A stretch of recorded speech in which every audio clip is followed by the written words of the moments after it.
Good morning, everyone. My name is Delicia Pulliam, and I am a retirement benefits specialist with the State Retirement Agency. I want to welcome you all to today's presentation, but whenever I do these webinars or seminars, I try to treat it like it's a conversation. So even though you can't see me, I want you to feel welcome, and also I want you to leave informed, right? And so with that said, I don't want to just start talking like we're robots. I want to treat it like the important topic that it is. So I just want to share some things with you for about 60 to 90 seconds, and then we're going to go ahead and get started. So the first thing is that the buildup, ladies and gentlemen, to retirement, it's really bigger than the process. Whenever you file your forms here at the agency, it only takes about 20 to 25 minutes. But the biggest challenge is for you to decide whether or not you're ready to retire. Okay? And then number two, when I'm not doing these webinars and seminars, I'm actually on the phones as well. So Maryland State Retirement, how can I help you? And the most common questions that I get is number one, what is the best time to retire? And then number two, what option would I pick? And the reality is I can't answer neither question because retirement for me is extremely far, but also I'm not married, right? So the option that I would pick is completely different than the option that someone else may select. And I'm sharing this information with you because I just want you to keep in mind as you plan for retirement, your account is completely different from the next person. Okay? Now we're going to go ahead and get started. I hope, I don't know if you have or not, had an opportunity to print out the presentation because I can just allow you to make notes as I go along. And then, of course, I'll be here at the end for our Q&A session. And we're going to go ahead and get started. So the purpose of today's presentation is really just to give you an overview of the Maryland State Retirement and Pension Systems benefit and to help you with pre-retirement planning. Now, of course, if you have any specific information that you want to go over, we ask that you give us a call. Our contact information is 410-625-5555, and our phone lines are open every day from 8:30 to 4:30. Any provisions any provisions that come down the pike for state retirement law, of course, will come from legislation. And then everything that I'm going to discuss today can be found in the State Personnel and Pensions article of the Annotated Code of Maryland. So before you can, before you can decide whether or not you can retire, you need to make sure that you're eligible to retire. Okay, so here's a list of the things that I'm going to talk about today. We're going to talk about the eligibility requirements, and then we're also going to talk about the military credit and purchasing time. The payment option, which is actually the biggest section of the presentation. And then the necessary forms that you'll need for retirement, and then some things to keep in mind after retirement. So your pension plan here, it is a defined benefit plan, okay? It is an employer-sponsored retirement plan, and the benefits are based on a formula using your salary history and the duration of your employment. We are your 401A plan. We are not your 401K plan. And then finally, the system is responsible for any investment risk or portfolio management. Also, excuse me for 2 seconds. It never fails. I talk, I drink tea, and I always get like a little choked up a little bit before I start. So I'm sorry about that, everyone. So we are not your 401k plan, we're your 401A plan. Also, just keep in mind, for this particular plan, you cannot take any loans against this account. Okay, so just keep that in mind. If you do have a 401k, though, maybe you'll be able to do it with that company. But for us, we are your 401A plan. Here at the agency, we actually have a new portal. It's called My SRPS. And here's a list of the things that you can do as an active member. Of everything that's listed here, the most important is bullet point number 4, where it talks about your personal statement of benefits. We no longer mail that document. That's accessible online. So once you create your account, you'll be able to go in and print out a copy of your PSB each year, sometime around in September. Also, another important point to mention here is the options. If you are planning, I'm sorry, the estimate. If you are planning to retire, you will need an estimate in order to make an educated decision about your payment selection, okay? And so there are some things that are not listed here that I'd like to go over. The first thing is that in order to register, you actually need a code in order to register, okay? So the code will be mailed to your home.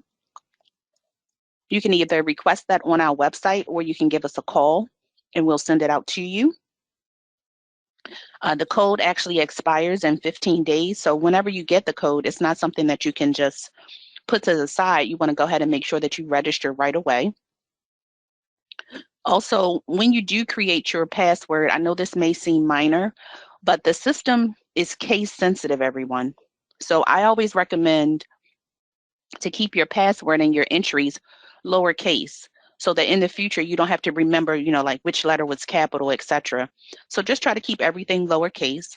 And then finally, when you register, please register with your personal email, not your work email, because once you retire, we still want you to have access to the site. And your email is tied to this whole, accessing the portal. So please try to register with your personal email, not your email for your work. So here in Maryland State Retirement and Pension Systems, we actually have the pension system and the retirement system. The pension system consists of the reformed, alternate contributory, and then non-contributory systems. And that's for employees and for teachers. We also have the retirement system. As you can see, there have been no new members for employees or for teachers since 1980. So the majority of us are in the pension system. The retirement system is also for employees, for teachers, and for correctional officers. Whenever I do a presentation, I typically recommend that you write down your hire date, because as I go along, when you came aboard will be important, and we'll discuss that in a few moments. So for the pension system, we have eligibility service. Eligibility service determines when you become eligible for a benefit. And we also have the 500-hour rule, where if you work 500 hours in a fiscal year, then you will receive 1 year of eligibility service. We also have creditable service, and that determines the amount of your benefit, okay? It's based on the hours that you work and the contributions that you make. And I just want to give you a quick example. I typically use myself as an example. And then also I'll just mention for anyone in the audience, if you are, not 100% employee, so potentially you're a 75% employee, or maybe you only work 60%, then that's going to affect your creditable service. However, again, if you work 500 hours in a fiscal year, then you will receive 1 year of eligibility service. Now for me, when I came to this agency, I came here in January. So that's in the middle of the fiscal year, because the fiscal year, of course, as we all know, starts in July and ends in June. So when I came aboard, sure, from January to the close of the fiscal year, I worked 500 hours. So I received 1 year of eligibility service. But my creditable service, I only received, the 6 months, because it's based on the actual hours that you work and the contributions that you make. So I always like to just mention that when you look at your creditable service and your eligibility service on your PSB, it's never going to be the same. So sometimes people see that and they think it should be identical, and it's not going to be identical. So again, the eligibility service is what helps you to determine when you're eligible to retire, but the creditable service is what's used to determine the amount of your benefit.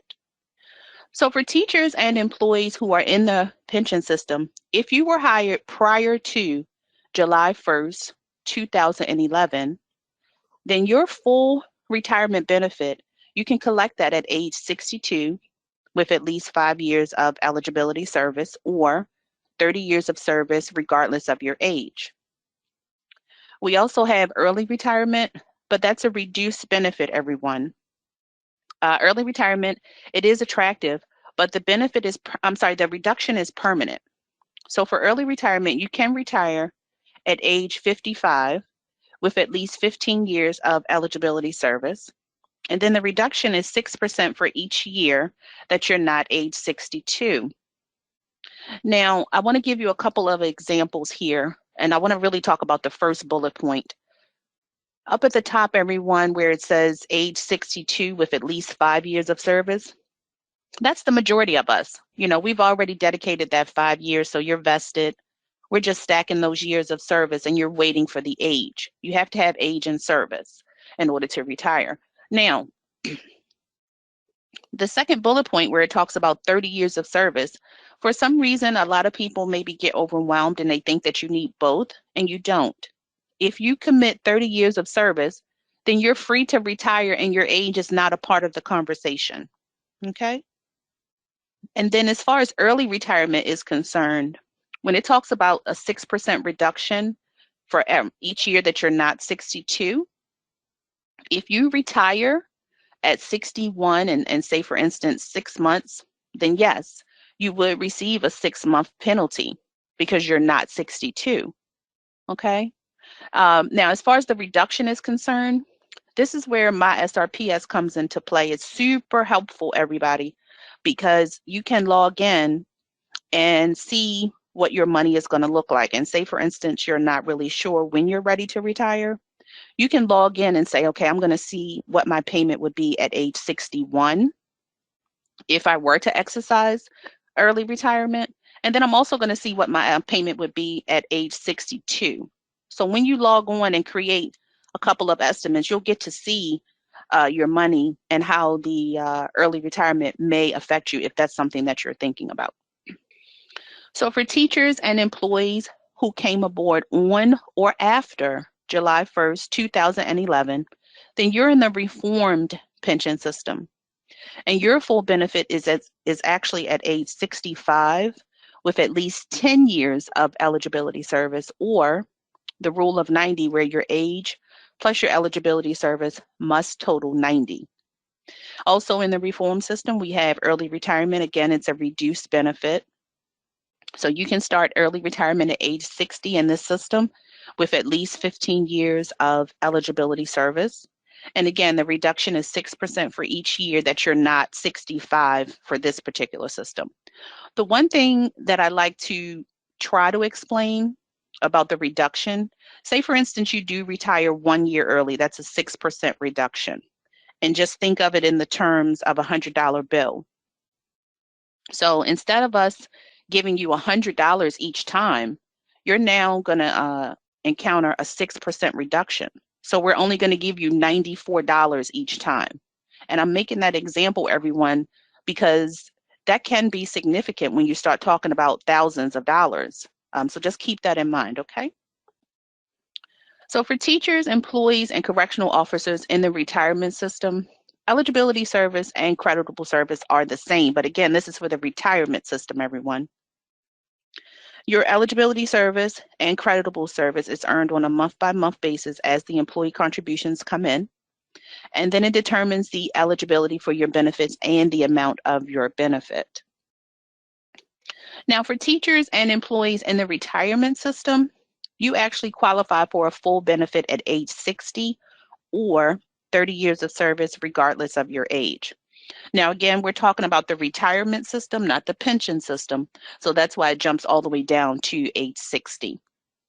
I'll just go over this quickly because I can't imagine that we have any correctional officers in the audience, but I'll just go over this quickly.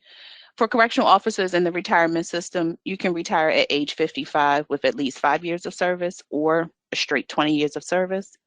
And then at the bottom there, it talks about if you came aboard on or after July 1st, then you would need 10 years of service, and then you could still retire at age 55. So here at the agency, we actually offer a military credit. The first bullet point I'm going to go over, it says prior to membership. What we're talking about, everyone, when we say membership, we're essentially talking about employment. So if you would like to apply for the military credit, if you must have 10 years of eligibility service as a member earned through employment, and then you would be eligible for a maximum of 5 years of service. So essentially, if you have military time prior to your membership, okay, then you would have to earn 10 years of creditable service as an employee through your work, and then you would be eligible for a maximum of 5 years of service. The other scenario would be during membership. So if you are called to duty while you're working, then you would work with your HR department to file Form 46 prior to you leaving employment. But then upon your return, you would file Form 43 so you can go ahead and claim that credit. The difference is that if you get called to duty while you're working, you don't have to wait the 10 years. You can go ahead and apply for that military credit right now, okay? And you would also be eligible for a maximum of 5 years of service. Down the bottom there where it talks about the proper military documentation, what we're asking for is anything that shows your points history or potentially your DD-214, and we have a team here that will correspond with you and let you know in writing, how much time you will be awarded. Before I move on to the next slide, I just want to check in, Pam or Ms. Robinson, do we have any questions? Do I need to clarify anything? Okay, I don't see any notes in the chat, so okay. All right. So here at the agency, we have a normal cost purchase, and we also have a full cost purchase. The first one I'm going to go over is the normal cost purchase. The normal cost purchase is for missed contributions plus interest to the date of the purchase. Okay, you can complete a normal cost purchase anytime while you're active on payroll or on an approved leave of absence. In order to do that, okay, I see you, Mrs. Robinson. Give me 1 second. Let me finish this slide, and then I'll address whatever question you have. So in order to complete a normal cost purchase, you're going to submit Form 26. And then the examples of an approved leave of absence, there are only 4. You are either on a leave of absence for a personal injury or illness, for the birth or adoption of a child, for study, or for some sort of government-sponsored employment. But for a normal cost purchase, everyone, essentially what you're doing is you're restoring the time to your account. And the one thing I'd like to mention is bullet point number 1, where it talks about your missed contributions. Sure, while you're working, there may come a time, where you're off and you use sick leave or you use annual leave, and a paycheck is still being generated. And as a result, state retirement, we're still able to get your contributions. However, there also may come a time where you're on leave and you're not being paid. And so therefore there is no paycheck. And then that's how it becomes missed contributions. Okay. So I just want to make sure that I clarify that whenever you're doing a normal cost purchase, essentially what you're doing is restoring the time to your account. The last thing I want to go over, and then I'm going to address the question that Ms. Robinson has presented, is that you can't purchase any airtime. So essentially, everyone, you can't purchase time just to purchase time. And I'm going to go over that in the next slide when we talk about the full cost purchase. So let's see here. Yes, that's correct. So the question is that receiving a military pension, does it affect the military credit? Yes. You can't double dip. So if you're already receiving a military pension, you can't bring that time to us and now also add it to your account here and get credit for it. You can't do it both ways. Does that satisfy the question, Ms. Robinson? Okay, great. So that's the normal cost purchase. Like I said, you're a normal employee, you were out, you had a baby, you came back, you're ready to put that time on your account. You're going to work with your HR department to submit Form 26. We have a team upstairs that'll send you a bill letting you know, how much it'll cost to restore that time to your account. We also have a full cost purchase. This is the purchase where I encourage people to have a seat when they get the bill because it is extremely expensive, everyone. So a full cost purchase, okay? It is the cost is the amount to fund the benefit that the additional purchase service provides. And then you can do a minimum of 1 month and a maximum of 10 years. Now, again, you must be an active member, but for a full cost purchase, you can only do this when you're within 12 months of retirement. Again, you're going to submit Form 26. That's to let us know you want to purchase the time. And then for Form 9, that's your way of saying, hey, I want to estimate. I want to know how much this purchase is going to impact my payment. And so we'll send you a bill, but we'll also send you an estimate to let you know if you purchase it, then this is how much it will increase your payment. Okay. Now, some examples of a full cost purchase is potentially, say, for instance, you work for the federal government, or maybe you work for a public, private, or parochial school, maybe some sort of municipal employment, the city of Annapolis, the city of Baltimore. Okay. And then the biggest one is prior state service. So if you started your career as a contractual employee, then that time is not a part of your service history. And so you can look into potentially purchasing that time. I do want to warn everyone, and I say this all the time, I say it as gingerly as I can. I'm not scaring you away from it, but I do want you to know that it's thousands of dollars. Everyone always says, well, how much is it? We can't tell you that because there are a lot of factors that are associated with it, male, female, life expectancy, etc. So we can't tell you that. We have a team upstairs that will calculate everything for you. And in about 45 to 60 days, they'll send you out a bill. But I always tell people, do you have an extra 20, 25,000, 70,000 laying around to pay us to put into your benefit?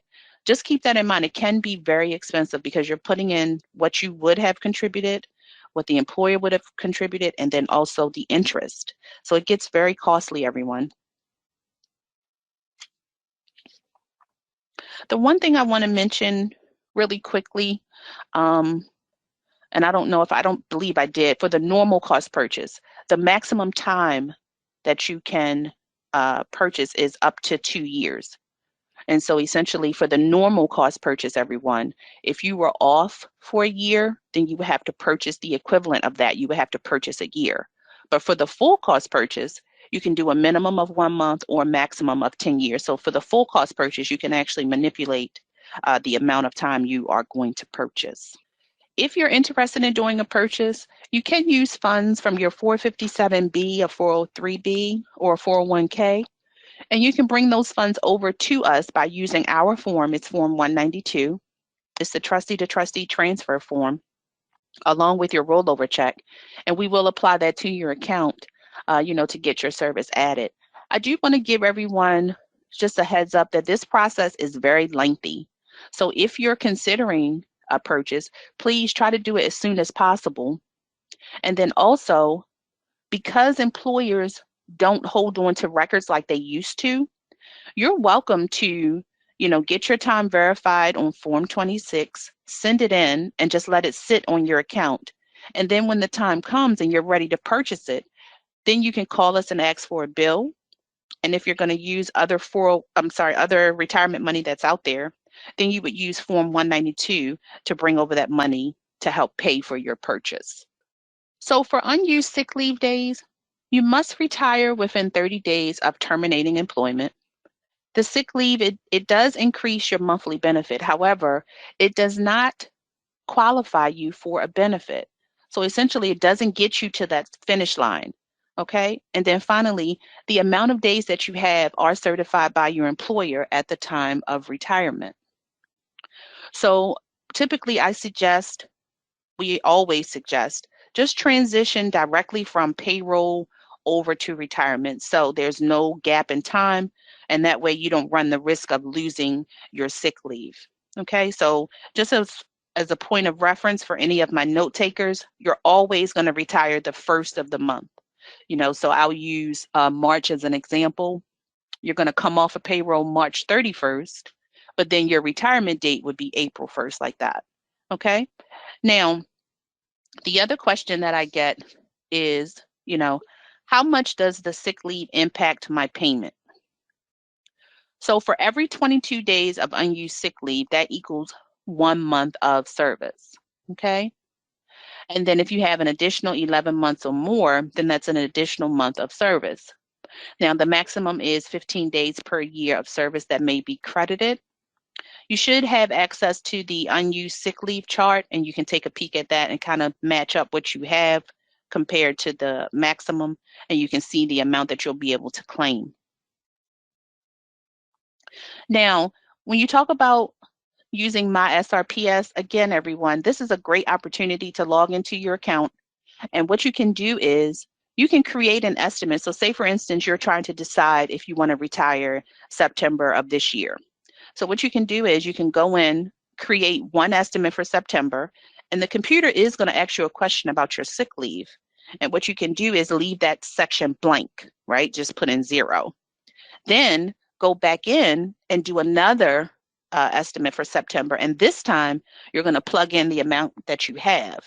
And so by doing that, you'll get a chance to see how much the sick leave would impact your payment. So for any other unused leave days, okay, only sick leave can be converted to retirement service credit, but no other leave can be used. So if you have annual leave, comp time, or vacation time, this is your opportunity to work with your HR department to find out, how can I utilize that time before I retire? Also, potentially, if you have, like, say, for instance, you have annual leave, a lot of annual leave, and you may have an opportunity to cash that out. Just keep in mind, everyone, that the final payment of any annual leave, personal leave, or comp time, any of that kind of leave, that's paid out by the employer, not by SRA. So a lot of the times we'll get a phone call because someone has received a check, pretty sizable, that was equivalent to cashing out their vacation time, and they think that it comes from us, but it actually comes from the employer.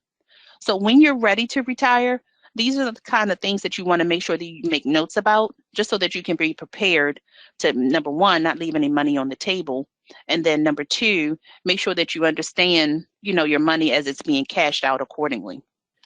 When you are ready to retire, your benefit calculation is a system formula, your AFC, and your creditable service. That's how we come up with your basic allowance. So AFC is an abbreviation for average final compensation. And if you're in the pension system enrolled prior to July 1st, 2011, then we're going to take your 3 highest years of consecutive salary. Now, if you're in the retirement system, then we're just going to take your 3 highest years of salary. And then finally, if you came aboard on or after July 1st, 2011, if you're in the pension system, we're going to take your 5 highest consecutive years of salary. And then, of course, CORS, that's just an abbreviation for correctional officers. For that system as well, we're going to take your 5 highest years of salary. I'm just taking a brief moment here to go over my notes.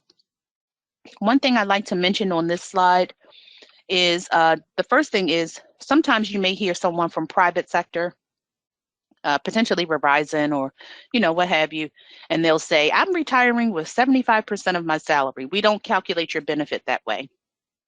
The other thing is that, if you received a raise and then you are ready to retire and you think, okay, I got my raise, now I can go. Not so fast, because like I said, your AFC is a part of your calculation. And so if we're going to pull the 3 highest consecutive years of salary, then the longer that you can work at that higher salary, then the better for you. If you get that higher salary, but then you decide to retire and you've only worked at that higher salary for 2 months, then that's only going to be 2 months of your calculation. So if you can stick around at the higher salary, that would be good. Just keep that in mind as you go along in your career. So for the retirement benefit estimate, the one thing I'd like to mention for the estimate when you create it on My SRPS is the totals that you're going to be looking at, everyone. Those are gross numbers. You have to still account for health insurance deductions and taxes and things, the various deductions that you will have in retirement. So just keep in mind that the totals that you're looking at will be gross. So for the estimate, you can go on My SRPS and you can create and compare estimates with all the payment options. Your personal statement of benefits is only an estimated amount for the basic allowance only. So typically, if you remember what they look like, or if you have access to one, you'll look at it, and on that back page, it'll show you your payment based on a certain retirement date, but that's only the basic allowance. If you want to see all the options, then you have to go in and create an estimate. Okay. Now, for anyone in the audience If you're not really up on using computers, don't worry. We'll still be able to help you. You can fill out form number 9 to request an estimate. But the catch is that you can only do that when you're within 12 months of retirement. Now, the key is for MySRPS, which is why I love it so much, it really is a beneficial tool for everyone who's trying to retire. You can log on. So say, for instance, we're in 2023 and you know that you're not going to retire until 2026. You can actually go on now and go ahead and do an estimate for that projected date. Okay. However, if you elect to use Form 9, which is the paper version of requesting an estimate, then you can only do it when you're within 12 months of retirement. And then finally, our website, we actually have a worksheet for anyone who's interested in doing these calculations by hand. Okay. Now let me just make sure. Yep. I want to mention one other thing when you talk about the personal statement of benefits, because we're about to start talking about the options. So whoever your beneficiaries are on your personal statement of benefits, those people or that person, it does not carry over, everyone. You have to rename your beneficiaries. So I just want to make sure I mention that, especially COVID is kind of settling down now, but especially when COVID was here, people were cleaning out paperwork and they were looking at the personal statement of benefits, but the person had already retired. So just a FYI that the PSB is while you're active, but then once you retire, you will have to rename your beneficiaries. Ms. Robinson, before I start talking about the options, are there any other questions I can clarify? Okay, great. So when you are ready to retire, you're going to have to select a payment option, okay? And these are things we want you to remember. Number one, you can only select one payment option, okay? And you cannot change your option selection after your first payment becomes due. So what we're saying is once you receive that first check, you can't change your option. Now, the payment options differ by degree of beneficiary coverage. And then finally, the option selection that you select, it may affect your beneficiary's eligibility for continued medical benefits, and your employer can go over that with you. This pamphlet here, this is actually a pamphlet that can be located on our website if you would like to print it out, but we're going to go over the options as well. But I always just like to mention that if you would like to print out this pamphlet, it is accessible on our website.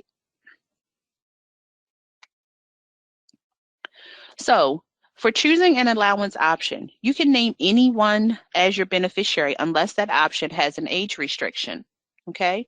And you can also change your beneficiaries after you retire. For all my note takers, we're going to go over each one, but I just want to make sure I clarify. Looking at this pamphlet here, do you see how the basic allowance is by itself? So don't confuse the basic for option 1 because it's not. Basic is basic, and then we have options 1 through 6. So when you're ready to retire, here are your choices. You can select the basic allowance, which is the maximum payment that you can receive. Okay, it's the largest monthly allowance. However, there's no protection for your beneficiaries, and the benefits would stop upon your passing. Now, I want to elaborate just a little bit more.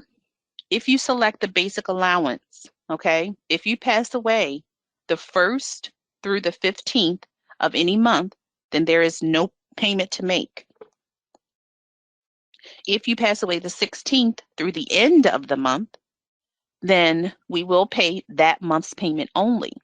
So if you were receiving $1,000 and you have 2 beneficiaries, then each person is just going to receive $500 and then that's it.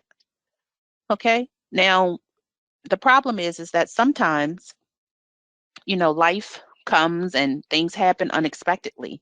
And so even though you select the basic allowance, if you're newly retired, then your account still has a lot of value to it. But unfortunately, if you select the basic allowance, that is not an option. We simply pay out if you pass away the 1st through the 15th or the 16th through the end of the month. The last thing I'd like to mention about the basic allowance is you can have as many beneficiaries as you like, okay? And that's it for that one. For the single life annuities, okay, that would be option 1, and option 4 is a lifetime monthly benefit to the retiree. Okay. And it may provide a lump sum payment to the beneficiaries at your passing. So again, the single life annuities are option 1 and option 4.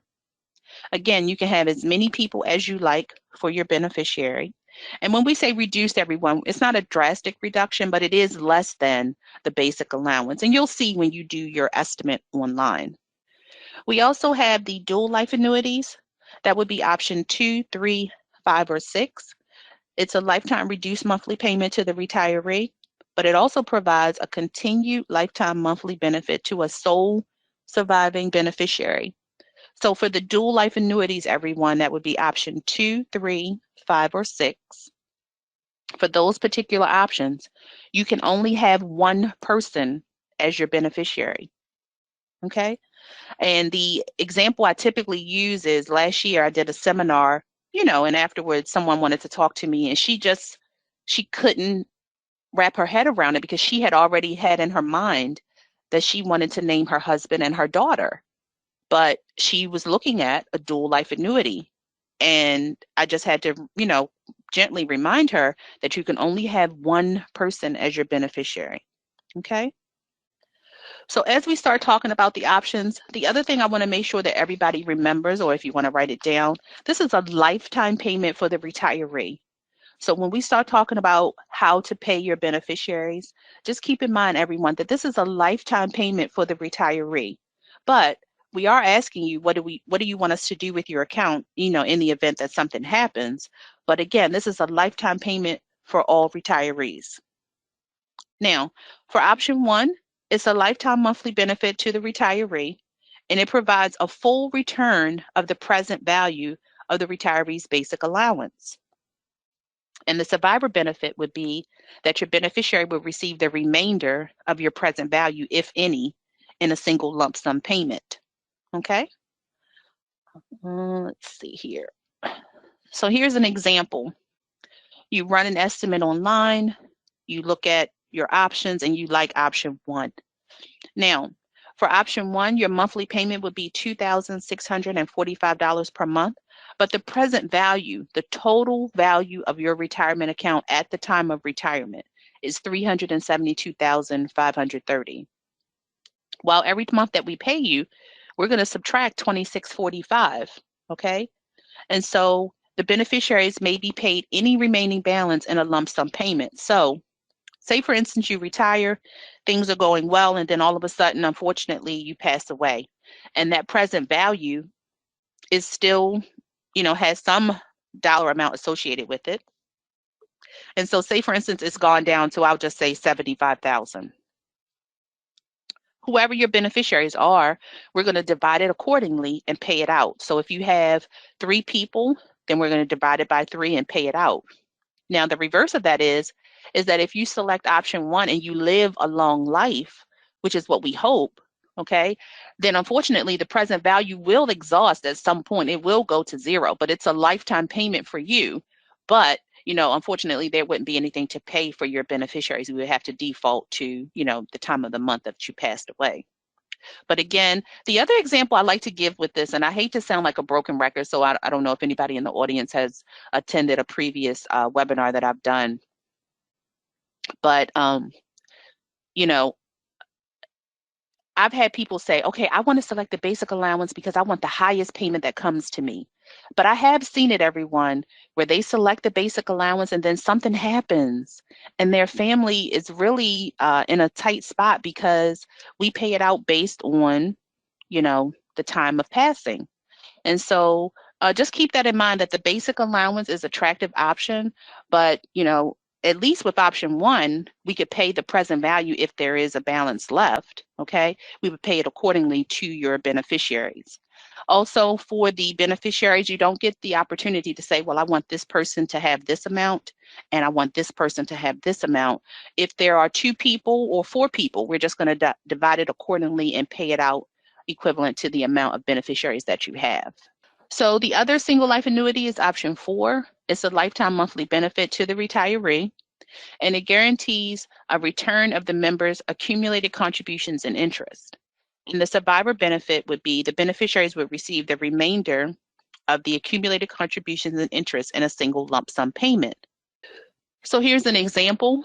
You run an estimate online and you see that, okay, option 4 is going to pay me $27.32 per month. And over your lifetime, you've actually had contributions and interest that total $43,340. Well, every time we pay you $27.32, the reduction factor is only $307. Okay, so we're going to subtract that $307 from the $43,340.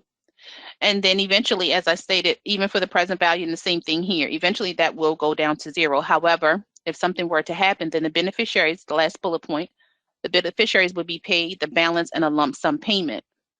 The other thing I like to mention is that sometimes people get overwhelmed with the figures and the totals.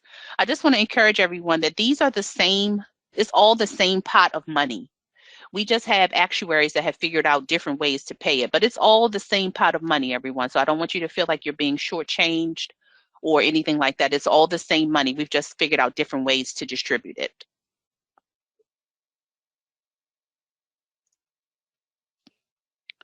So for the dual life annuities, it provides a lifetime monthly benefit to the retiree. It provides a continued lifetime monthly benefit to a sole surviving beneficiary. The benefit amount is based on the retiree's age and the age of the beneficiary at the time of retirement. And then only one beneficiary can be designated. And then finally, your beneficiary may be changed. Down the bottom there, everyone, where it talks about the benefit will be recalculated based on the current age of the retiree and the newly selected beneficiary. So let me give you an example. If you select option 2, 3, 5, or 6, which are the dual life annuities, and say, for instance, you select option 2, and you had your spouse as your beneficiary, and unfortunately your spouse has passed on, number one is you are not required to rename your beneficiary. I just want to make sure that's clear. You're not required to rename anybody. However, if you do, then the age of that new person plus your age is going to play a factor into how much your benefit is going to be. So we just like to warn people, it's not immediate if you do have to change it. It's a two-step process. But if you select a new beneficiary, that new person, that age and your age plays a factor, and your benefit will go down. So if you were used to living off of, $2,700 a month, and now you're getting ready to name a new beneficiary who's younger, then your benefit's going to go down. It's going to have an impact on your payment. And that's just something to keep in mind for the dual life annuities.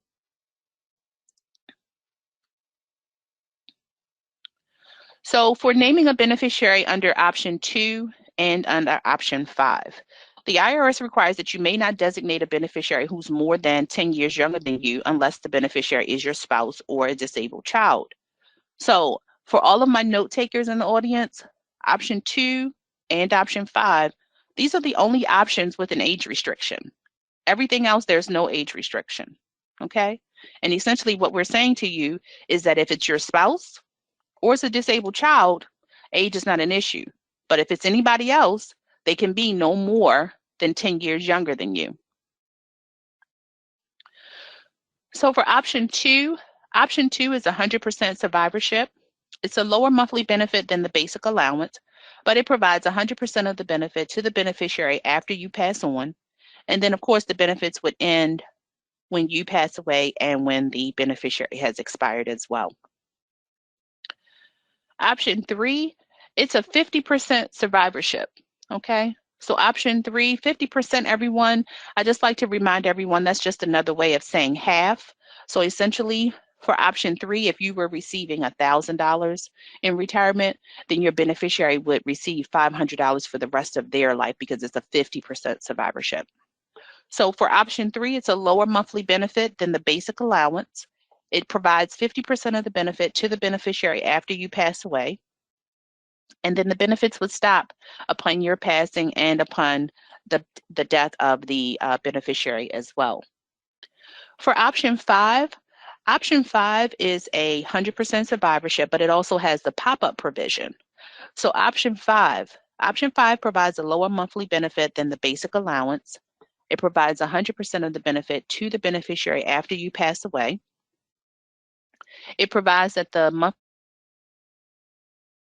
All right, ladies and gentlemen, today seems to be the day of issues for microphones. So I'm gonna see, Delicia, do you want to test your mic one more time here? And if she can't rejoin, I'm gonna go ahead and finish things up here. All right, ladies and gentlemen, I'm gonna be switching here and I'm gonna pull up the presentation and I'm gonna pick up where Delicia left off.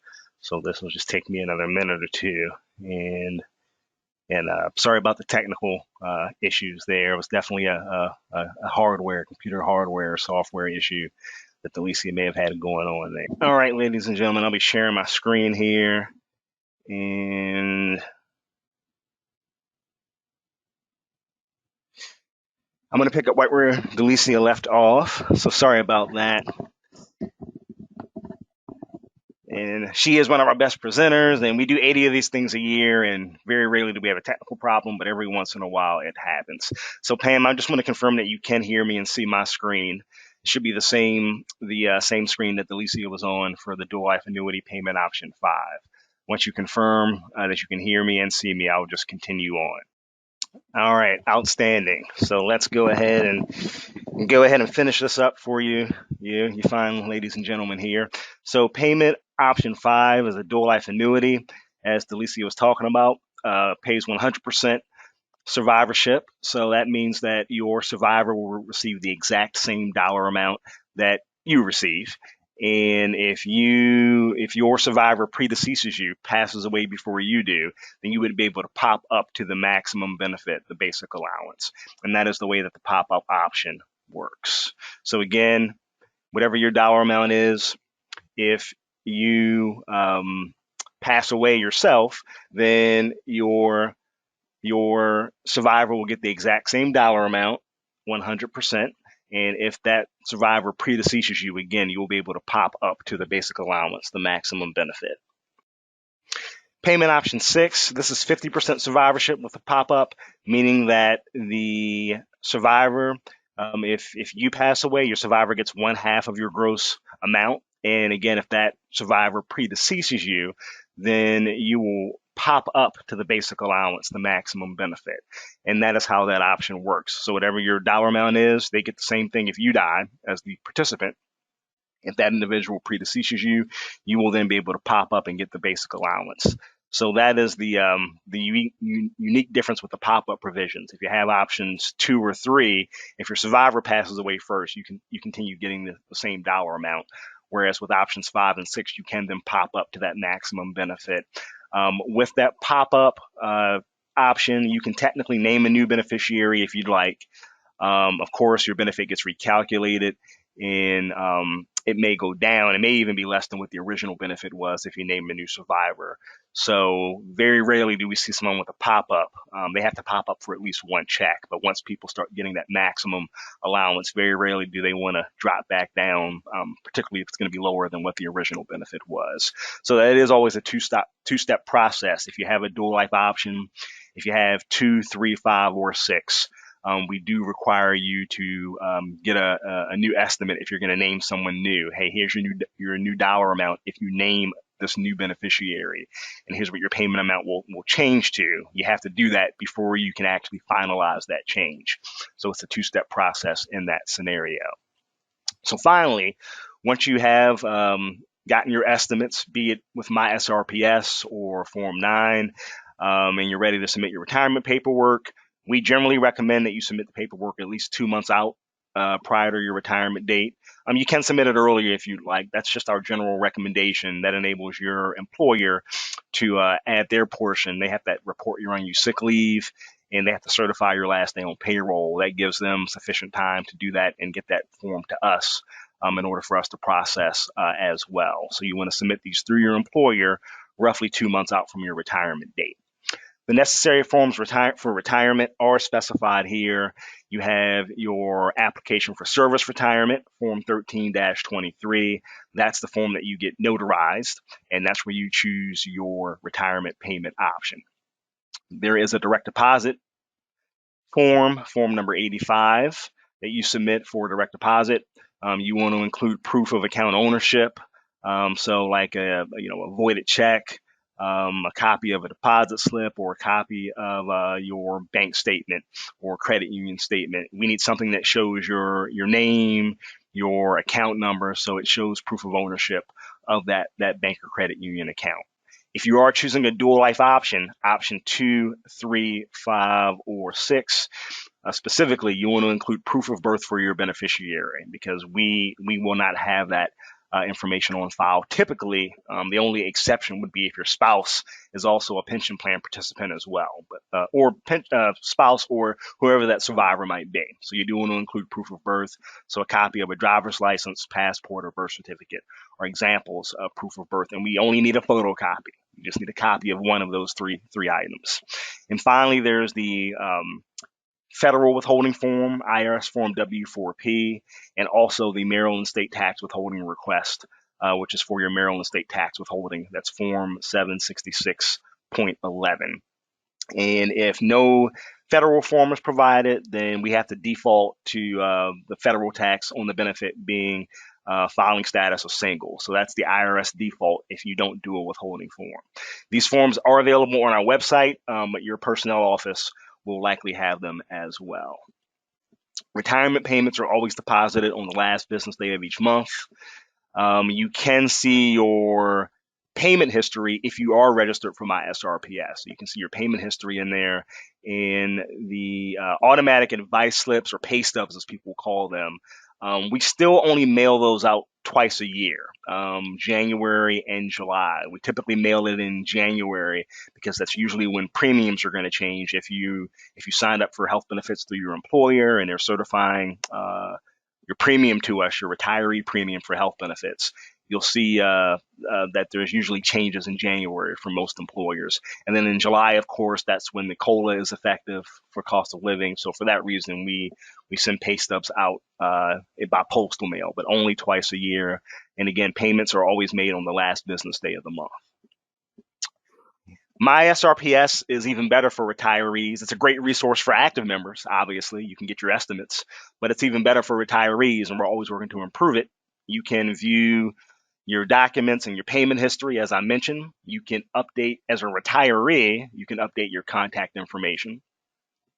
Your earnings limitation, if you're going to be reemployed after retirement with your employer that you're retiring from or any other employer that participates in our plan. You can get income verification or award letters, as we call them. And if you selected the basic allowance, payment option 1 or option 4, you can update your beneficiary information there as well. You can update your tax withholding, and you can also obtain duplicate 1099-R tax statements. So it's a very great, useful resource for retirees. Real quickly, I'm going to talk about reemployment after retirement. No offers of reemployment should be discussed by you and your employer prior to your retirement date. There must be a minimum of 45 days between your retirement date and the date you're rehired by any employer that participates in the Maryland State Retirement and Pension System. And you do want to, technically, you're supposed to notify us of your intent to go back, okay, for reemployment. You just, email us or send us a letter. Hey, I'm going to be reemployed again with Allegany County, and here's my anticipated wages, something to that effect. But even if you don't do that, the employers are required to report those earnings to us if you're reemployed at the end of the year. The earnings limitation is the maximum annual income a retiree may earn through the Maryland State Retirement and Pension System reemployment without being subject to a reduction of the monthly retirement allowance. It's based on your average final salary and the annual basic allowance, regardless of the payment option that you choose. And it's calculated by the retirement agency at retirement. So you'll be notified of this when we process your retirement paperwork. You'll receive what's called a notice of retirement allowance that will have your earnings limitation on it.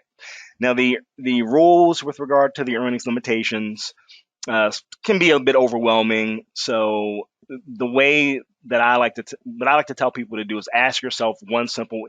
The rules differ depending on whether you do a normal service retirement, early service retirement, disability retirement. They can differ depending on the plan that you're in. So the best way to keep yourself safe, ask yourself a simple yes or no question. Does this employer participate with the Maryland State Retirement and Pension System? The answer is no. you're fine. You know there's no impact on your benefit. You can make as much money as you like. Private employment, um, employment with the federal and government. If you're going to be employed with a county or local government that does not participate in our plan, you're fine. We're not concerned with how much money you make. If the answer to that question is yes, this employer does participate with the state retirement and pension system of Maryland, then you want to reach out to us and we can let you know if there's actually going to be a limitation or not, because there may not be, depending on your plan, the type of retirement, how long you've been retired, etc. So that's the best way to keep yourself safe as it pertains to the reemployment after retirement rules.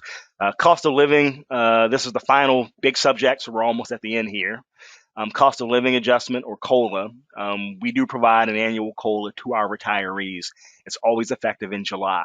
It's based on the Consumer Price Index, and it may be awarded July 1 of each year to retirees. You must be retired for at least 12 months on July 1 to be eligible to receive a COLA. So, for example, if someone retired July 1 of last year, July 1 of 2022, they'll be eligible for the COLA July 1 of this year.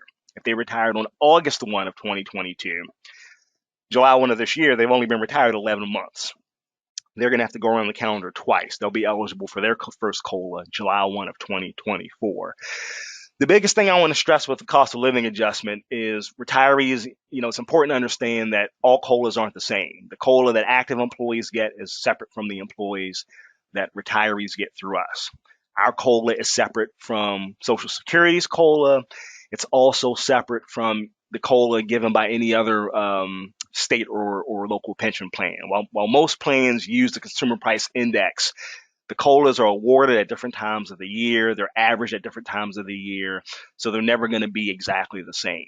There will be some differences there. And in addition to that, a lot of the COLAs in our plans are capped. So the inflation, CPI may be at 5%, for example, 5%, but your plan may be capped at 3%.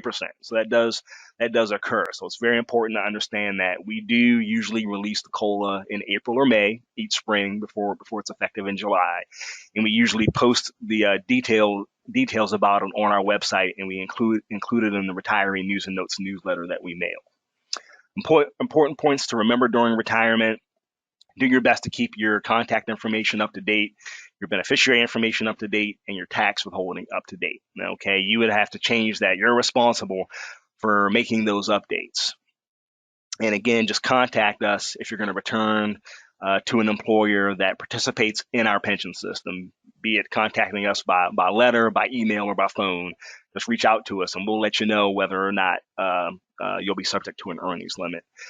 Sources of information: again, you have our website. I encourage you to go to the website, explore it, register for my SRPS if you haven't already done so. Like Delicia mentioned at the top of the presentation, you can contact us by telephone. You can always email us. When you email us, it could be a 7 to 10 business day turnaround time, depending on the volume of emails that we're getting, but we will respond. And of course, when we send out those retiree newsletters, be sure to at least glance through that information.